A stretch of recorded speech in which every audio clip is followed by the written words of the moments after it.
Losing the reddest of red state, absolutely devastating. Now the Democrats are winning.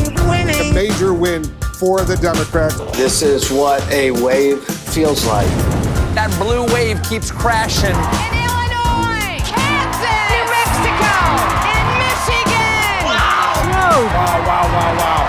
Hello, Minnesota. Hello, North Carolina. Voters in Kentucky sent a message loud and clear. I will be serving in the high honor as governor. Your governor. Governor of the great state of New Jersey. New York, Wisconsin. Pennsylvania. Colorado. Nevada. Great state of Oregon. The Democrats are winning bigly. Winning bigly. There is nothing we can't do in this state. Absolutely nothing. You may even get tired of winning.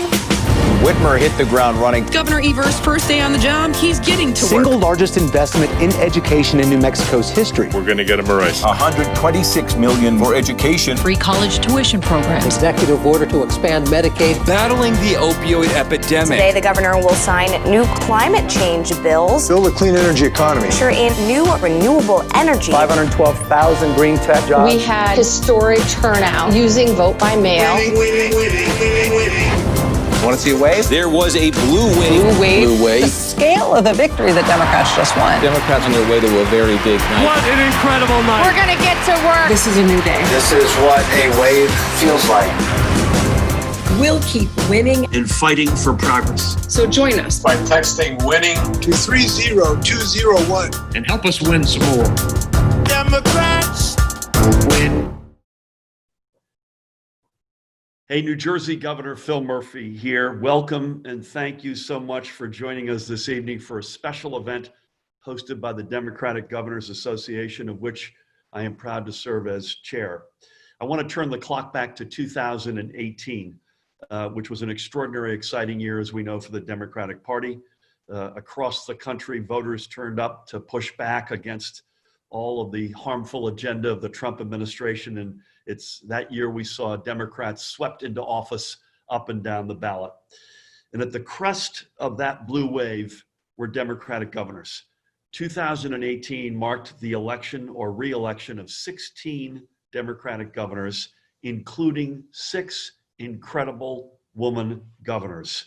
Kansas Governor Laura Kelly, New Mexico Governor Michelle Lujan Grisham, Maine Governor Janet Mills, Michigan Governor Gretchen Whitmer, Oregon Governor Kate Brown, and Rhode Island Governor, and my predecessor as chair of the DGA, Governor Gina Raimondo. And we're lucky, incredibly lucky, to have all of those governors with us tonight. Tonight's conversation, by the way, will be moderated by Gina Raimondo. We'll cover the experiences these 6 governors have had since taking office, the challenges they've faced, and how their effective, compassionate, and collaborative leadership is building a new future for our country and for our party. There is no question that there is a dearth of women in leadership in every facet of our country, and the Democratic Governors Association is committed to changing that. We were proud to help elect Governor Kelly, Governor Mills, Governor Whitmer, Governor Lujan Grisham, and to help re-elect Governors Brown and Raimondo. Their victories, by the way, were the first victories helped in part by the DGA's Women Governor Fund. Now we want to build on this success. Guess what? We've got an extraordinary candidate in Missouri, State Auditor Nicole Galloway, the only, by the way, woman statewide elected official in the Show Me state, and she's got a real shot to defeat GOP Governor Mike Parson, but she can't do it alone. She needs our support. So sit back and enjoy hearing directly from our 6 great, extraordinary women governors about how they're leading their states, and then join us in helping us to keep winning and fighting for progress.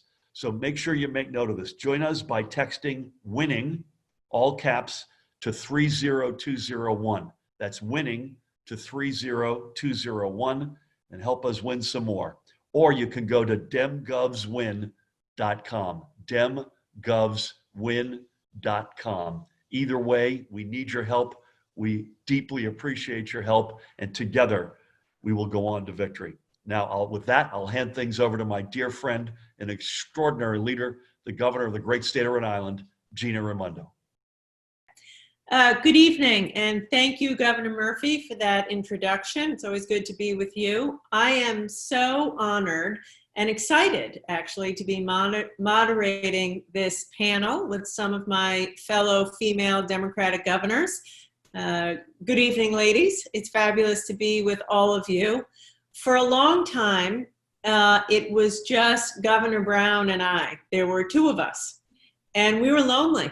So we are thrilled now to be joined by Governor Mills and Governor Kelly, Governor Whitmer, and Governor Lujan Grisham.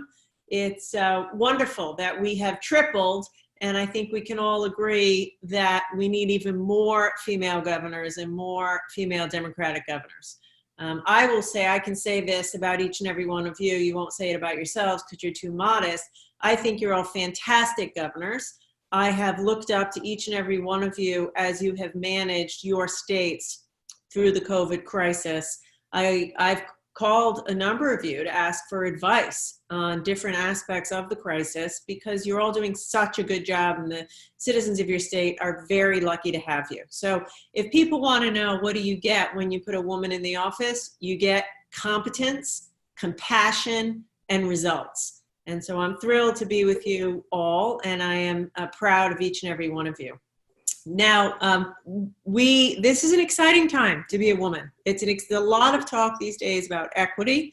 We're not yet at a place of equity and equality in our country, but it's a historic moment for women in our country. More women are serving in Congress than at any time before in our country's history. We have a record number of female governors. It's exciting. I'll do a little Kate Brown on that one. And in November, we're going to elect Kamala Harris as our first female vice president and first vice president of color. Do that. Oh yeah, that's going to be so sweet and so long overdue and so exciting. Anyway, everyone is excited to hear from you guys, so I'm going to do my best. This is a crowd. We could probably talk for 3 hours. We're going to try to condense all of our fun and wisdom into 45, 50 minutes. And it's a thrill for me to be with you guys, to see you. I wish we could be in person, but soon enough we will be in person.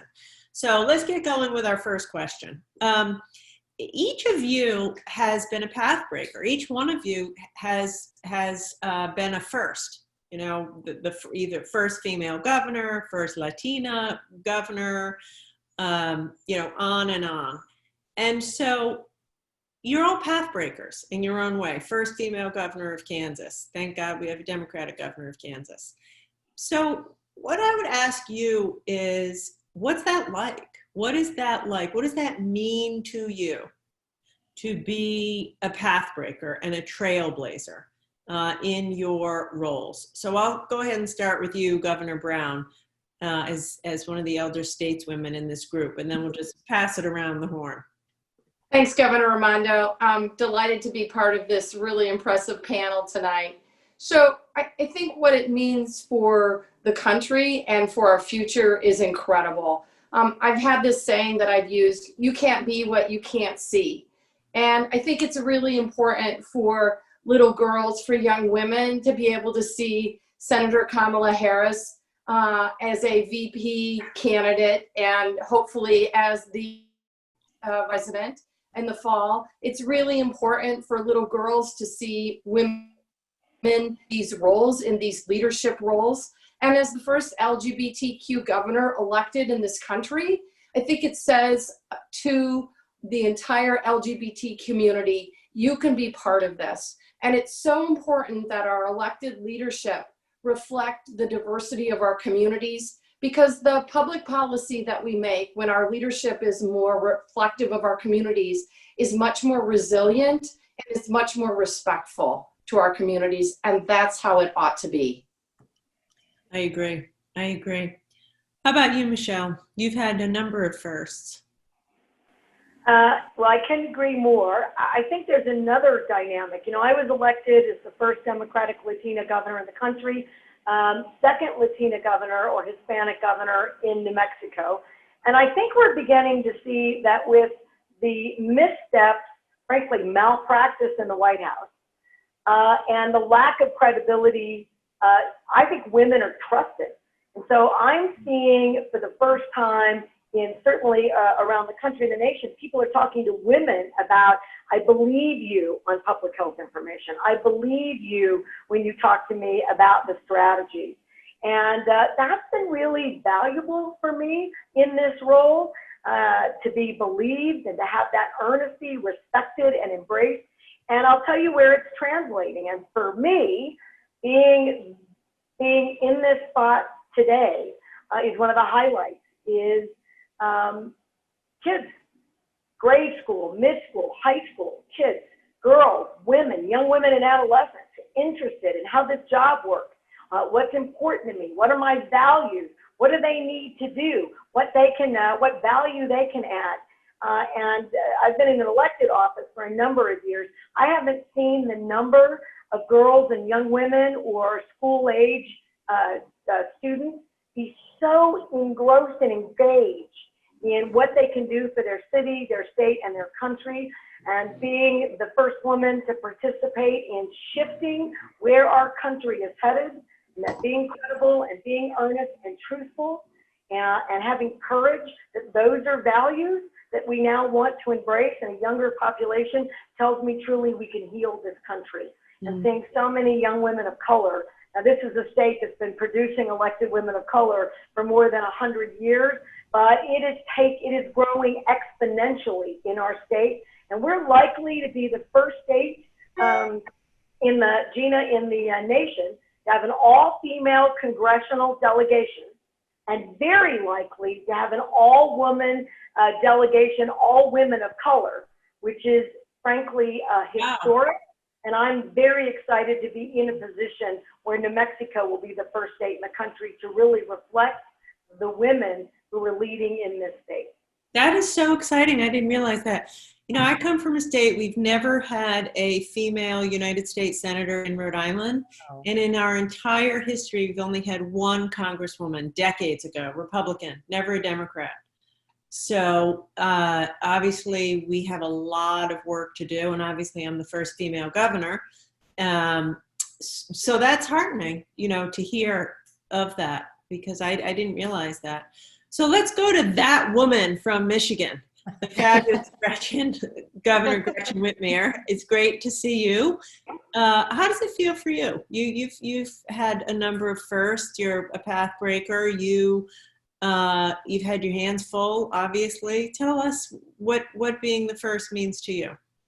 Well, I think for all of us, being the first is one part of our story, but we're all determined not to be the last, and to not just walk through a door, but to pull as many people through as we can. And I also think that one of the hallmarks of our leadership, if I can be so bold as to speak on behalf of all of us, is that not having had real representation or a seat at the table and having to fight for one makes us a lot more inclusive and thoughtful and intentional about ensuring that there are seats at the table for others who, you know, historically haven't had them. So when you look at our administrations, they look very different.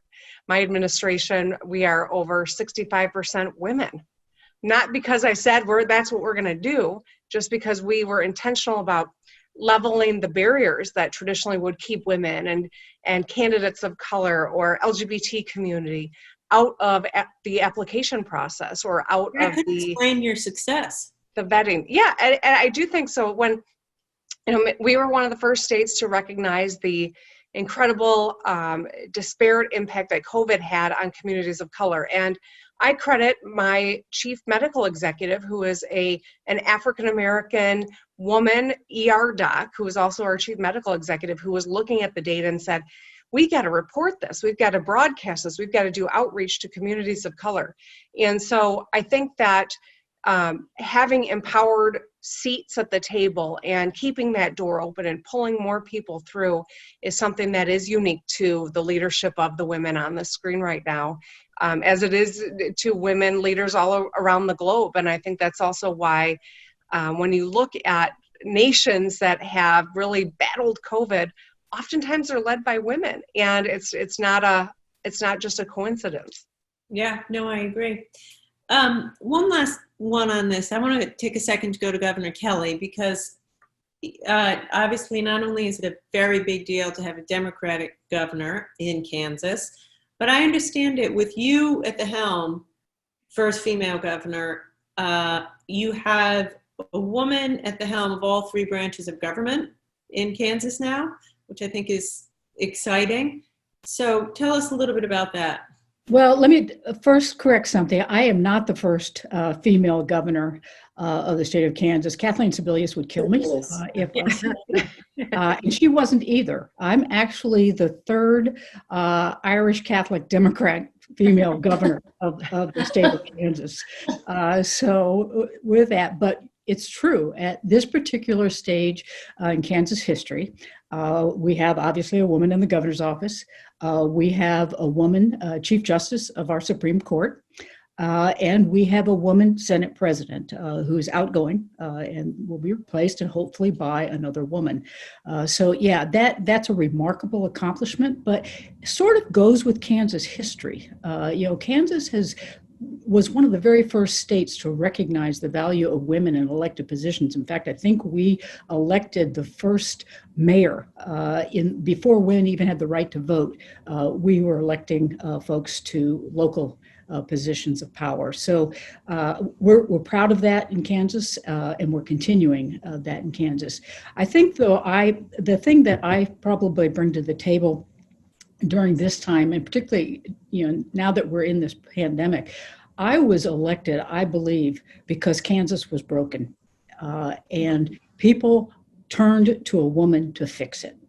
We were, coming out of the post-Brownback era, where our entire state had been decimated, really drilled down to the core, ripped apart. And I believe that in addition to having had an opponent that people were scared to death of, I think it was also the fact that people really do often turn to women when there are times of trouble and things need to be fixed. And we see that in our school districts with our PTAs and all sorts of other places where women, when there are problems, move in, take over, and fix the problem. And I think that's why people elected me. And I think that's worked out very well now that we got into the pandemic, where we have both a healthcare crisis, and I think people tend to trust women a lot when it comes to healthcare kinds of issues and caretaking issues, which we need to do a lot of during this time, but also the economics. I think folks recognize, I know with me particularly, but I believe with women, they trust us more on the economic issue. They know that we're there for everybody. It's not something for us. We're not trying to pat our own pockets, or push up our buddies. We're really there to make life better for everybody concerned. So I think that's why it's important that we've got a woman governor in Kansas right now. That is so well said. I'm sure Janet Mills would agree, as she's been picking up the pieces from Governor LePage. And when I ran for office, Rhode Island had the highest unemployment rate in the country. And it was 2014, way after the recession was over in most places. And certainly our neighbor to the north in Massachusetts, their economy was humming along. And in fact, I was the first Democrat elected in more than 2 decades. So after 20 some odd years of Republican mess making, which led us to the highest unemployment in the country, I think you're right, Laura. I think part of the reason people elected me was it was broken and there was a trust factor that I could fix it. And I know Governor Mills, my God, did you have your hands full of mess when you took over from Governor LePage? I mean, absolutely. I don't know if you want to touch on that, but that was a huge mess that he left you. Thanks, Gina. And like Laura, I replaced a governor of 8 years who was a Tea Party Republican who had done his darndest to undermine our public education system, undermine our public health infrastructure, undermine health care in general, and denigrate the climate change initiatives that we all wanted to take. In fact, he joined the alliance that would have supported offshore drilling for oil and gas off the coast of Maine, the pristine, beautiful coast of Maine. So the first thing I did And thank God I had one really good year under my belt before the pandemic hit, but we were able to expand Medicaid. So now tens of thousands of more people in Maine have health care during a pandemic who would otherwise have gone without and probably lost their lives. And now we have public education, more money towards public education at the very time when we need it to open up those doors to children and expand broadband.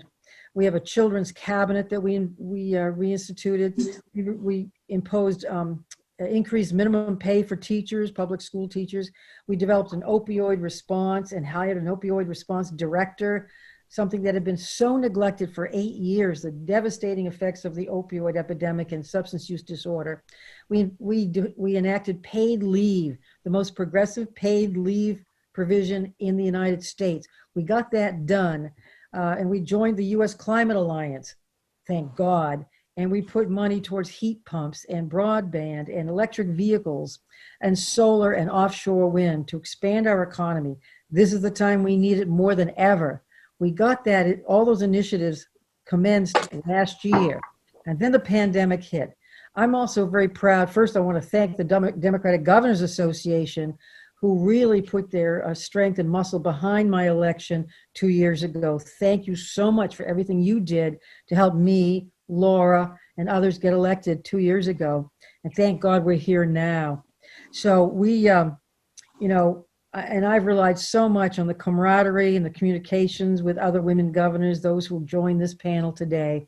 And it's been a blessing to have your back, and you to have my back during these extraordinary times. We are still rebuilding our public health system. I'm also proud that I have a cabinet of 15 people, very professional, wonderful people, all of them. 8 of the 15 are women, and soon to be 9 out of 15. We're drinking maple syrup today, Maine maple syrup, and Poland spring water, product placement, yes. They go together. No, that's just shameless. You're doing very well, and then that was just a shameless. That was shameless. So there's a lot of people watching this, young women who might be watching this, or maybe not, women who have never run for office, who are inspired by you guys and listening to your story, seeing that it's a moment for women, and they're thinking, should I run? Now, of course, whenever they ask me, I say absolutely. And by the way, as I listen to you, I think, God, if we had more women running this country, we would be in much better shape. But then the question that is often asked, so they'll ask us, should we run? We would say yes. But then they say, I'm worried about campaigning. There's so much sexism on the campaign trail. Mm-hmm. I hear it a lot. I'm sure you hear it a lot. People are, afraid a little bit or reluctant to put themselves out there. And I think it's clearly it's a fact to say there's a double standard. Clearly it's a fact to say it will be difficult. So I want to ask each one of you, how has campaigning been different, harder or easier as a woman? And what's it like? And what's advice that you would give to women watching this convention, thinking they want to run? What would you want them to know before they do their first campaign? So whoever wants to jump in first, go ahead. Well, I'll say put your best foot forward. Don't be shy. Generally takes women more times being asked than it does men. Men seem to jump at the chance. Women are more hesitant, and we got to get over that. What's the worst that can happen? You might lose an election. You might not win the first time, but you will win ultimately. Talk to any of us about how we campaigned and what ones we won, what ones we didn't win, and how we got out there. I think you have to be so honest. The people want authenticity. They want somebody who's going to be totally blunt with them, honest with them, people with integrity and credibility, and women have that a lot more than you think. Mm-hmm. I would also say watch the Hillary Clinton Hulu special. That was, I think, a wonderful education. Having run a number of campaigns for the last 20 years, to watch the ups and downs and the heartbreak and the challenges, it was heartbreaking, and it gave me more determination. And I think that that's something that is helpful. It's very real. And the best advice I got throughout my campaign, there were all these different guys thinking about jumping in, and I had already jumped in. And I was chatting with another woman, and I said, what if so-and-so gets in? She goes, you can't control it. All you can control is what you do. So just work your tail off, and they're going to see it, and they're not going to jump in. And she was right. And so we kept the blinders on, did our, program. We worked, we focused, and this is another thing women do is we say we when we mean I. But that was such good advice, because everyone's going to have an opinion. Everyone's going to think they know better. But what you can't control is how you work, how you conduct your campaign, how you live your values, and how you show up. And so show up as you every single day was the best advice I got. I love that. Show up as you every single day. Yeah. But, go ahead, Gina. Ask another. But, I think if anyone feels comfortable talking about it, it is harder as a woman. You will face sexism and a double standard on the campaign trail. So, talk about that for you guys. What's it been like? How have you overcome it? I'm sorry, Michelle. I didn't mean to interrupt. No, part of this, I think, has to be a call to action. Women, we really do. I'm with that woman in Michigan. We got to have each other's backs. And I do think this is an extraordinary opportunity for us to be doing that and messaging with Senator Harris on the ticket, right? It's a bridge to attack sexism head on. In my campaign, I had two men I was running against in the primary. And they kept their theme, the message is, nobody wants two women in a row as governor. You never say that about your male men. Ever. And even so, they would start their attacks with my outfit, my makeup, my hair, my stature. It was all personal characteristics, because they knew they were trying to distract people from, I'm more qualified than anyone I'm running against. I have a better track record than anybody I'm running against. I'm more effective. I get things done. They don't want to talk about any of that. So what they're going to continue to do, and women who are engaged in negative social media efforts, same issue, right? They go to sexism. And the only way that we deal with that, and it will be hard on your campaign. I'd love to tell everyone who's watching this that, in fact, I did a speech for Emerge and some other, pro-choice Democratic women organizations that engage in training and support. So more women will run or work on campaigns, and they're incredibly successful in New Mexico. But if you decide to run and you're working and you have a family, let me assure you, this will be the most hideous, hateful, difficult, hurtful environment you will ever put yourself in your whole life. And somehow it will be worth it. If the people who will stand with you are remarkable, the challenges that you will overcome that you didn't think you had the strength to overcome, you will. It will be a reckoning and a recognition of all the reasons that you run to make a difference, not for power. And I think this is an opportunity for not just each of us, but every woman in America to stand solidly, and every one of our men, our supporters, our workers, our partners. We must take a stand against sexism, and let's just put it to bed once and for all. Yeah, amen to that. Kate, I saw you wanting to jump in. Yes, and I do think the challenges for a woman of color are even more egregious.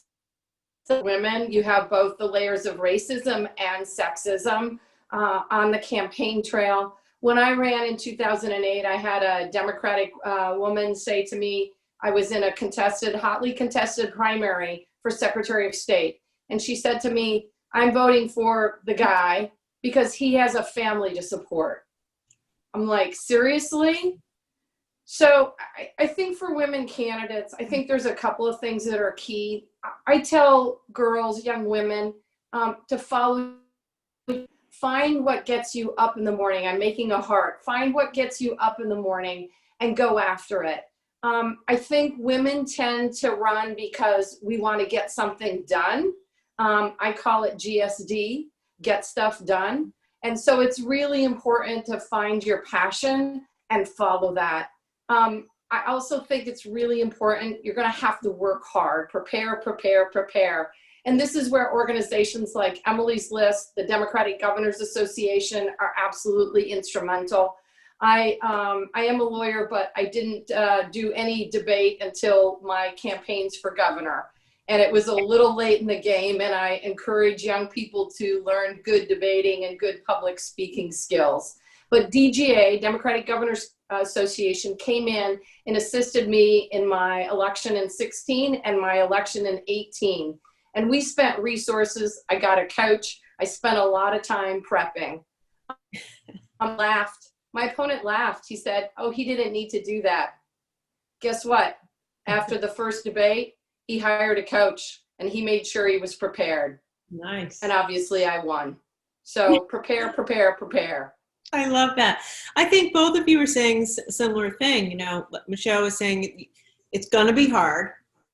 Know that, but it's worth it. Not for your own power and glory, as you were saying, not power, but to pursue what you care about. Pursue, you know, you want to help people, whatever it might be, healthcare, the economy, education, go at it because you will make people's lives better. Governor Brown said something I want to ask you folks to pick up on. You said it's even harder for women of color, which is undoubtedly true. And of course, Senator Kamala Harris, who's going to be the next vice president of the United States of America, is going to have a tough time, I think, in the campaign because she, you know, for the reasons we're talking about. So I wonder, Governor Kelly or Governor Mills, what do you think some of the challenges will be that she will have that the average voter at home might not realize, but that we know instinctively and by experience, it's just harder to be a woman, particularly as an executive. I have found that myself, you know, and to be a woman of color, first ever vice president, this is not going to be easy at every step for her. So how do you think of those challenges? Let me answer first, if I may, and that is, I know Kamala Harris from being Attorney General with her. She has executive experience, and it's something she can brag about. She ran a large office, statewide office, the Office of the Attorney General, and I think one thing she'll keep in mind, and others should keep in mind, is when you're attacked, whether it's by bots and trolls on social media or otherwise, there'll be plenty of that. Don't respond and keep your sense of humor. She's level-headed, she's gutsy, and she's got a great sense of humor. And a lot of the stuff that you're going to see and hear, people are going to have to laugh off because sometimes that's the only way to deal with it. If you respond, you're giving that attack some credibility. I think she knows how to do that. She knows how to stay laser-focused on the prize, which here is the White House and the vice presidency. Could not be a bigger time, a bigger year, a bigger prize for us to win back this year. Yeah, I'm not the least bit worried about Kamala during this race. I mean, I can't think of anybody better equipped to deal with what's coming. She knows what's coming, and boy, she's good at responding to it. I think she will put everybody off balance. They'll be trying to do that to her, but I think she'll throw it right back at them, and they'll get on the defensive, and she will just keep moving forward. I have absolutely all the confidence in the world that she is the right person at the right time to be there, representing not only women and people of color, but all Americans. She just has everything. I think she has everything that it's going to take to be a terrific running mate for Joe Biden. I think she complements him in extraordinary ways, and I think she exudes confidence in of herself. You know, I don't think there's going to be anybody except those who have to do that for a living who don't believe that she truly is ready to be just a heartbeat away from the presidency.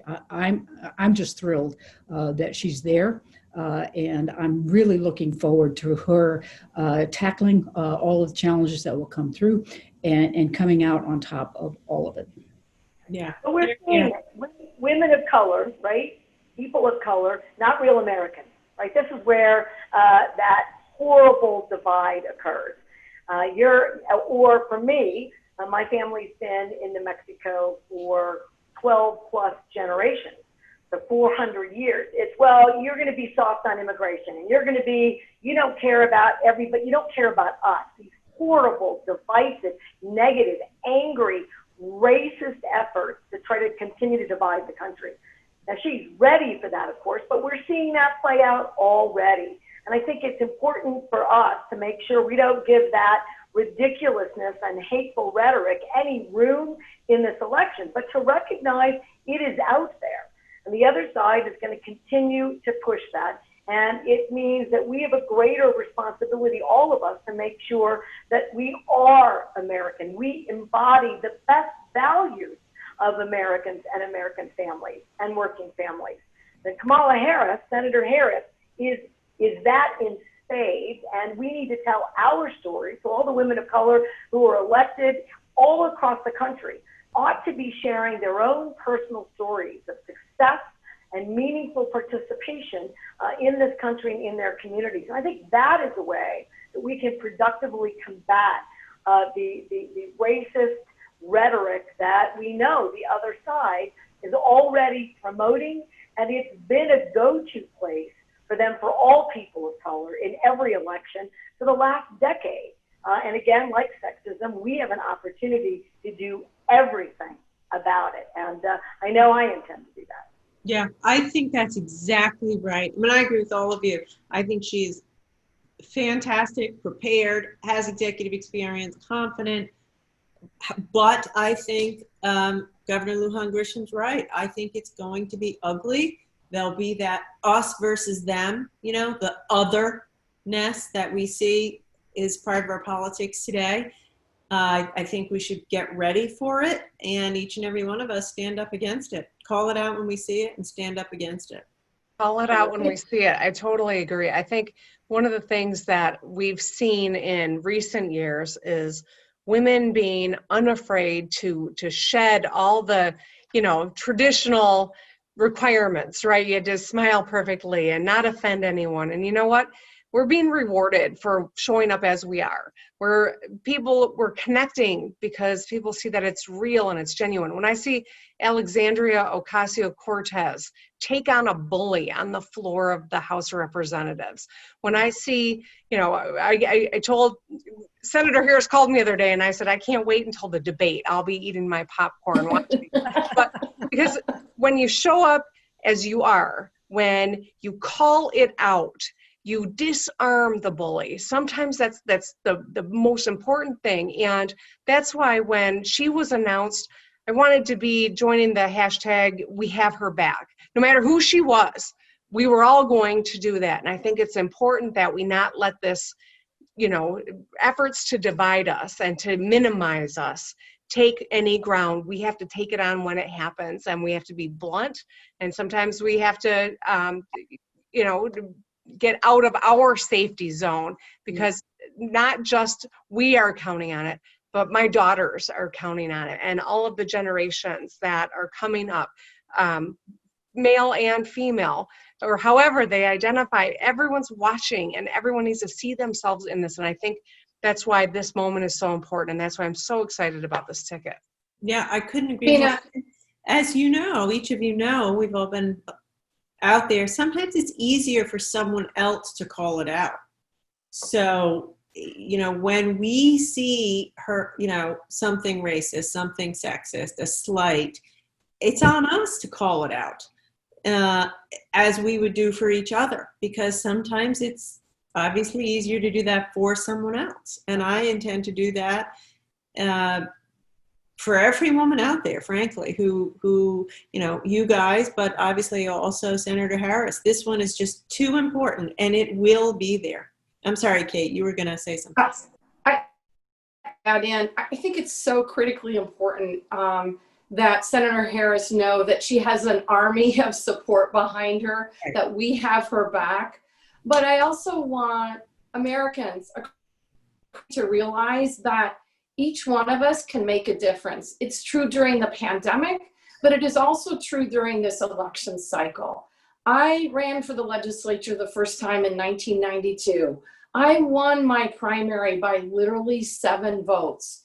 This many years later, people come up to me, though now they call me Governor. Governor Brown, I was your 7th vote. I was the reason that you won. And the power of that vote and the importance of making sure that every voice is heard and that every vote is counted is so key. And we're that this election is more important than ever. But I think we would all agree, with all of our vast experiences, that this election is so critically important for the future, not only of the country, for the future of democracy. And so it's so important that every person get out there and vote. In Oregon, we vote by mail. We want to make it convenient and safe and non-hackable.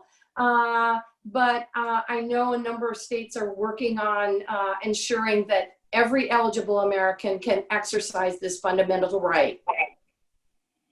Absolutely. Thank you for saying that, Governor Brown. It's so important. And obviously the guy in the White House does not want every vote counted.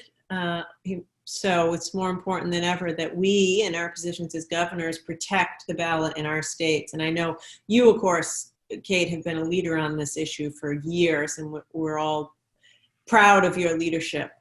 So I want to switch gears a little bit. I don't want to run out of time, but you're all governors in the middle of a pandemic.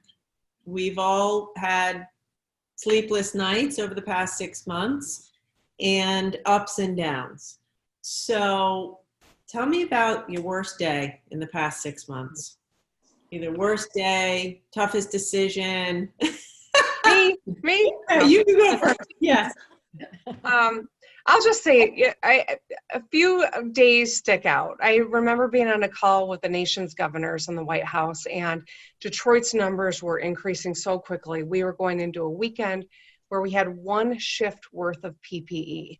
And the president told us all, essentially, I'm not a shipping clerk, you're on your own.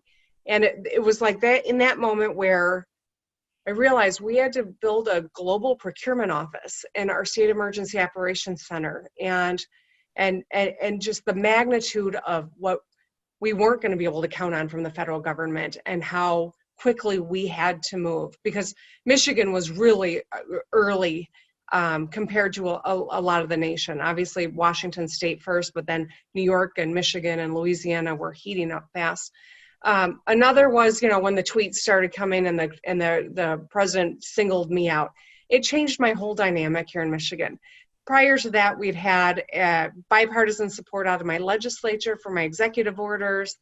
As soon as he did that, they wouldn't extend the state of emergency. They started suing me. They're now collecting signatures to take my powers away. I mean, it's just been ugly since then. I had people show up on the front lawn of the residents with automatic rifles and at the Capitol, and you all saw the pictures.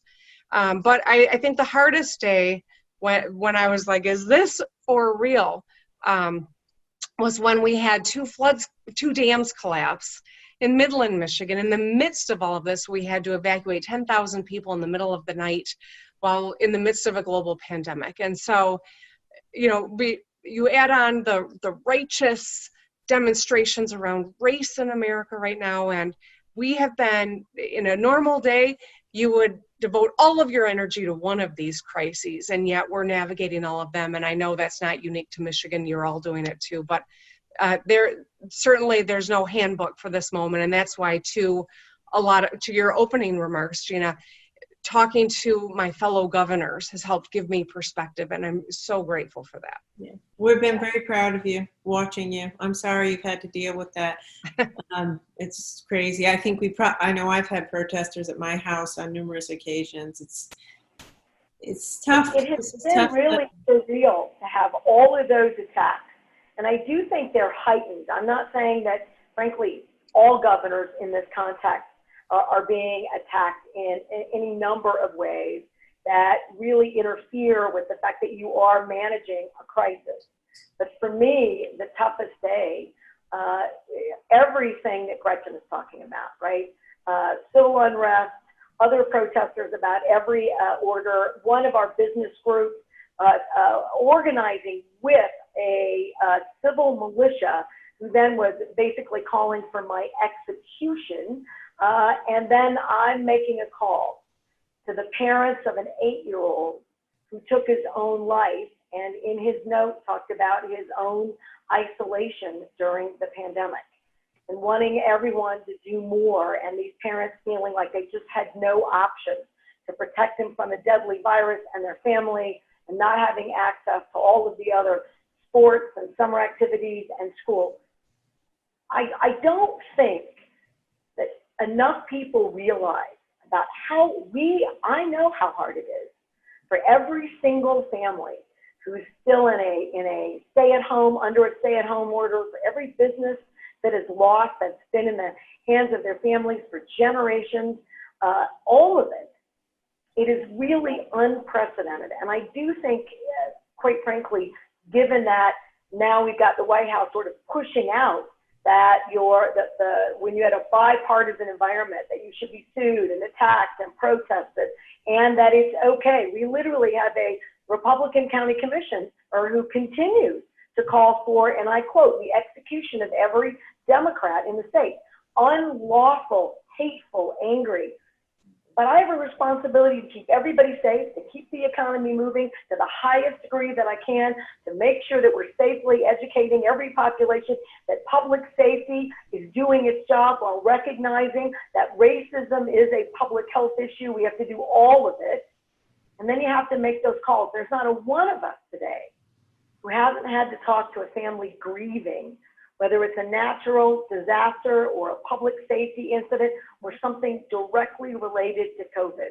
It's untenable. And I wanted to thank every single one of you for standing up every single day, protecting every single constituent, while knowing what's at stake, and that you have no idea when you get up in the morning what they're going to throw at you. And yet, and being the shortest governor in the country, we have all stood incredibly tall. I'm pretty short too, Michelle. I think Kate and I give you a little competition for that title. Yeah. Oh, you're over 5 feet. You guys, I think I'm taller than both of you by far.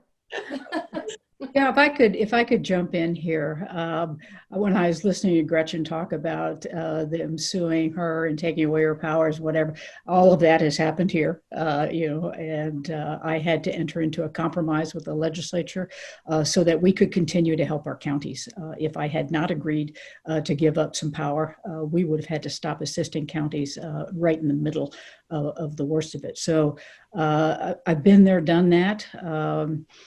Last week, 2 weeks ago, I had a Speaker of the House show up at a state finance council after having been hospitalized with COVID. He did not reveal that he had been exposed and hospitalized to the Democrats, including me. He told his caucus after the fact, but he just showed up at a committee meeting, no mask, initially had a mask, took it off, and did not reveal anything. This obviously came out later. And the betrayal that I felt, the real sense of, just how partisan can we be here, that you would do that just because I'm a Democrat. That was really hurtful, and I won't forget it. But I think the hardest part for me was when I had to shut down the schools. And shut them down for good for the school year. And obviously we're sort of reopening as we go forward here. But that was really hard just because, again, that empathy that women have. I've been a mother of school-age children, a working parent. I know the kind of hardship and angst that created for all of our families across the state of Kansas. And having to do that, knowing that there was no choice but to shut those buildings down to protect the health, but recognizing that I was creating lots of other issues for families was truly the hardest thing that I've had to do.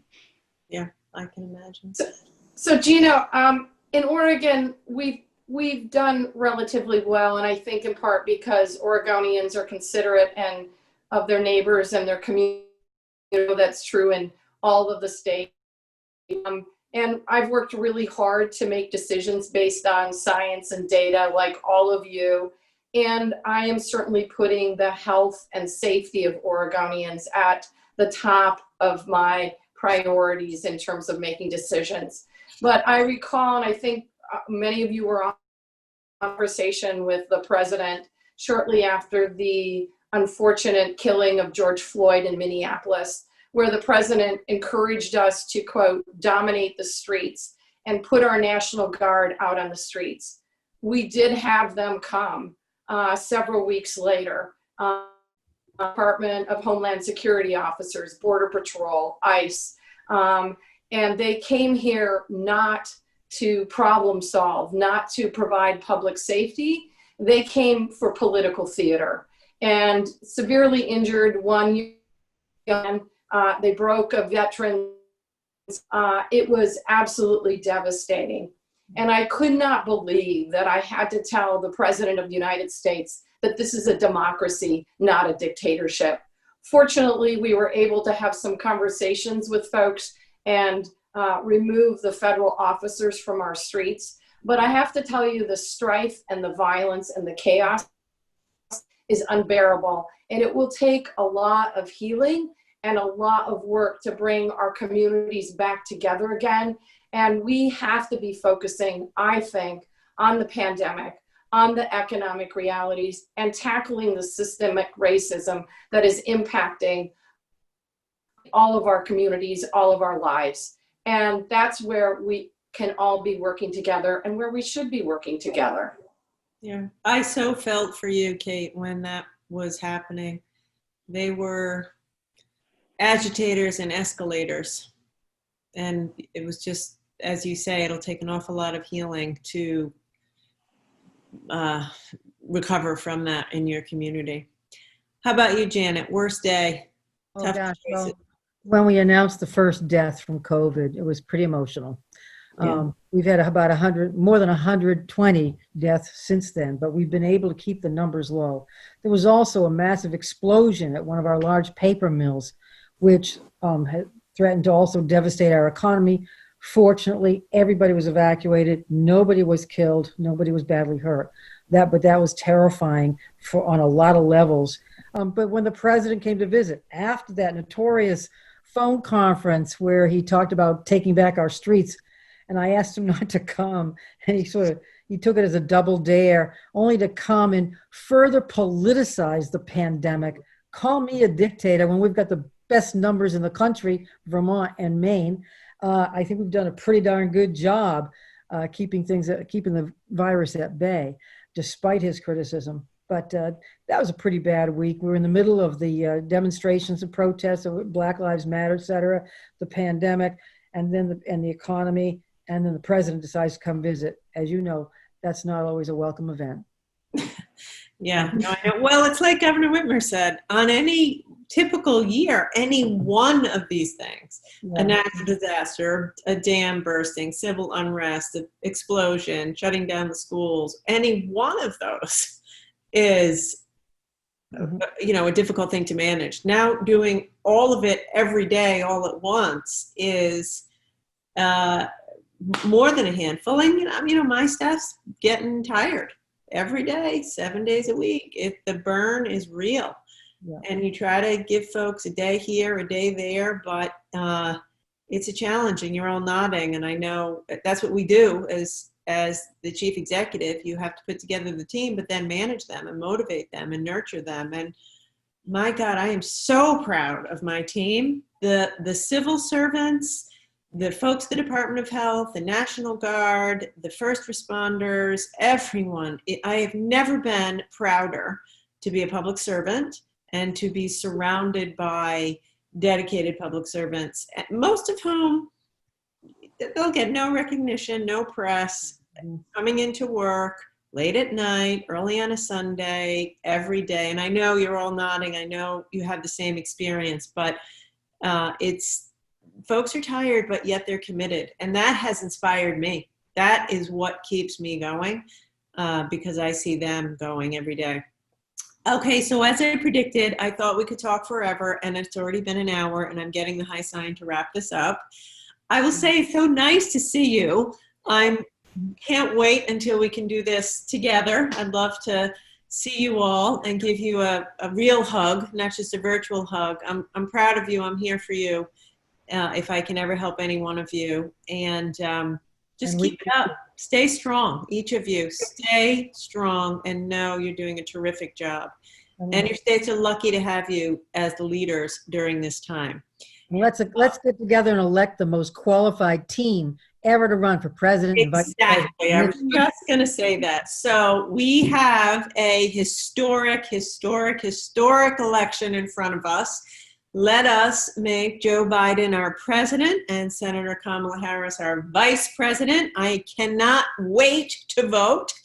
I wish the election were tomorrow, but we all have to make sure that we carry our states for them, and because there's never been a more important election in our lifetimes, that's for sure. And we're very lucky to have them leading our ticket at the top of our ticket. So why don't we start with Gretchen, and then Michelle, Kate, Janet, and Laura. Everyone give closing remarks or a final goodbye.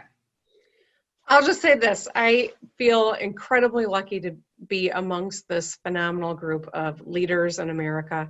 I didn't say female leaders. I just said leaders in America. And I have been so enriched by these relationships. You've helped me make me a better governor. And this is something, we're in the midst of something like none of us has ever navigated before, but so long as we stick together, we're going to get through it.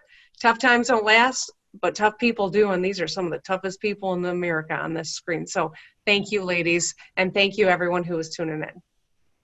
Thank you. Wow. Gretchen, I agree with you. I was going to do just a shout out to Gina. I've been bragging about you, Gina, and the fact that not just having the leadership skills to identify we need to fix the way in which this country does contact tracing, but actually looking right at the different architectures for information technology, calling in the business sector, and just solving it by being in the room. This matters. Leaders who want to be at the table and in the room, hands-on, solving problems, making a difference, it truly does create the kind of environment where we can turn this country around. I am incredibly proud and honored to be with this group of women and leaders, Democratic leaders in the country. I believe unequivocally that we're going to build back our nation, the vice president's statement, better than ever. And I feel really good he's got this group of governors who will have the tickets back to make sure that we put the country back together. Amen. And thank you. Kate? Sure. I think it's so important when the fabric of society is frayed, that foundation of our democracy remains strong, and democracy is not a spectator sport. We need every single eligible American, every Democrat to cast their ballot early, soon, make it happen. Truly, the future of the country in your hands, and you have to vote. So please do it. And if you could do it in a vote by mail, vote at home state, do it sooner rather than later, because we can ensure that this country is better for everyone and that we move forward together. And it's such an incredible honor to serve with these amazing group of women and the remainder of the Democratic governors. Thank you all. Let's keep the country moving forward. Laura? I'd really like to talk to the young women who I hope are watching all of this, and tell them that if now is not the time for you to run for office, it might not be. You might not be in the right place right now, but to every day go to work, do your job, do it well, develop leadership skills, take on leadership roles, do what needs to be done, and then when time is right, be there to answer this call. Those of us on the screen right now, we fought really hard to get here. What we need is for you to follow this up so that everything that we've done and our foremothers have done doesn't go for naught. That this really is a foundation that gets built upon, and that's all on you. I trust you to do it right. Well said. Nice. Governor Mills, you have the last word. Oh, thank you. Oh, Gretchen, maybe. Listen, we have a lot of issues to talk about this year and every year. issues surrounding voting rights, education, climate change and the environment, health care, prescription drugs, all those things are issues. But what we're fighting for more than anything else in this particular year, this particular presidential election, is the truth, because that's been the biggest loser this year in particular. Somebody at the top of our government who doesn't tell the truth, in fact, fabricates things every day. This is the horrible thing we're fighting in this election. And I'm so glad that we can support Joe Biden and Kamala Harris, both of whom have the guts, the gumption, the values, the character, and the integrity to win this election and to govern in a professional way that we can be so proud of. So let's make it a blue wave this November. Go team. Thank you all. All right, we'll let you guys get back to work. Take care. Mwah. Thank you. Great job. Thank you. Hi, great job. Good to